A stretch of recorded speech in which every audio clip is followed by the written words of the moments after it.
What up, though, Detroit? I'm Alan Hunt II here with the live show killer himself, multi-Grammy award-winning Mr. PJ Morton. Man. Appreciate you taking time for the Michigan Chronicle. Oh, yeah, my pleasure, man. Thank you for having me. Now, I know this is your first time, one of your first times being back on the road. What's it like playing in front of live fans again after being, in the house for a year?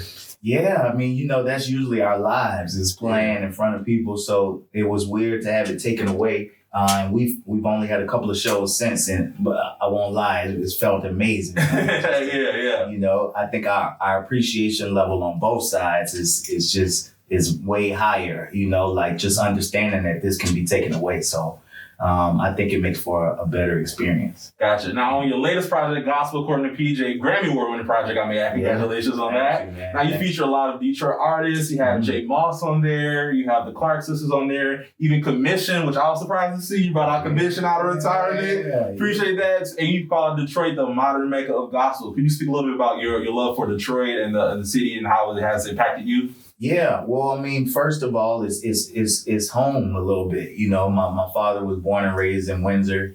And so as he grew and moved to New Orleans, a lot of my family moved from Windsor to Detroit. So I would come to Detroit and Canada every summer. And so it became a close place to my heart. But I think also the influences. So, I mean, I think if you just take the Winans family and the Clarks. Oh, that alone. and just do the lineage of that. I mean, you taking care of a lot of gospel music, So I just was keeping it real as far as my experience when I was growing up. Those were the people that I looked to, what I'm saying, in music and who were progressive in music. I mean, when you talk about Twinkie's production and stuff, that really influenced me in a heavy way, You brought the Sunshine is basically a Stevie Wonder song. Right. And so all of that stuff hit me. So that's why I say that Detroit is the modern mecca of gospel. Gospel. Of course, you also got Motown as well, known for Berry Gordy and the label that he started up. With you being as an independent artist, what's it like experiencing all this success under your own label, Morton Records? Man, it's amazing. We've been at it for a while. So just to see those seeds that we planted come to fruition is crazy. It's crazy. Yeah, I feel blessed, man.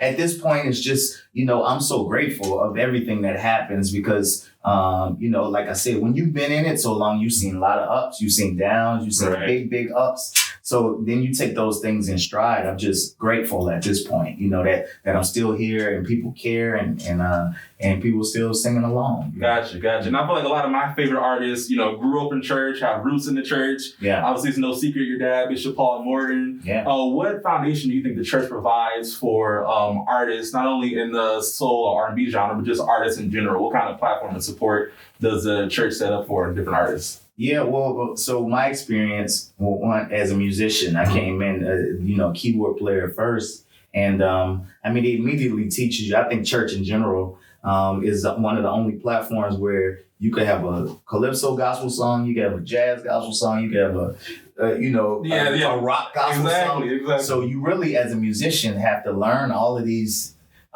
disciplines without really knowing that you're learning them. And for me, that just paid off when I went into the world of music. But also, I think it teaches connection. I think that's why you have so many R&B and soul singers, because you can't be effective in church if you can't move people, So you learn that connection from the very beginning. And I think, whether I'm in clubs or I'm in an amphitheater, it's like that connection, it started in church for me. It's like, it's call and answer, Right. So that is one big thing that I think church teaches, and people don't even know they're really learning that. Absolutely. And a lot of your fans know you to be a workaholic. Last year alone, put out 3 different projects. Yeah. Gospel According to PJ piano album, as well as the Christmas Deluxe album. Wow. Crazy. I know. If you look back on it, it's like, wow, you really put it in that work. So what can we keep our eye out for? What's coming up next for you? So I'm in kind of in Maroon 5 mode right now. We're about to go on tour. But I'm working on new music. that I want to cook and take my time on. Please. And no rush. You still got a lot to say about. We still exactly. I thought it was a welcome breather for me. You know, even with the pandemic, like, okay, yeah, we went hard for a little minute. Let's regroup, and I think the timing was right for me at least. So working on it, man, and gonna give some new music sometime soon. Gotcha, appreciate it. Well, again, this is multi-Grammy Award winning PJ Morton. I'm Alan Hunt II. Tune in to MichiganChronicle.com.